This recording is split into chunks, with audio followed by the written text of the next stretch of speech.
อย่าให้เพิ่นเลือดนอนนุกอังคังโอกข้อที่สองสิโยกจากการงานที่เคยสร้างพอสังขารเพิ่นลอยล่างเพิ่นลอยล้าบ่กล้าแก่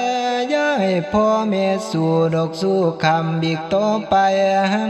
โปรดพาลาเพิ่นไว้ให้เข้าวัดฟังธรรมเกียรติกรรมทำทานคู่สู่แนวประสานไว้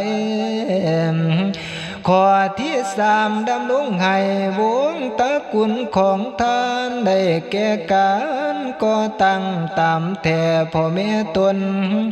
ให้ฝูงชนได้ยกย่องสู้เสริฐวงตระกูลจงเพิ่มพูนความดีให้เกิดมีมวลพร้อม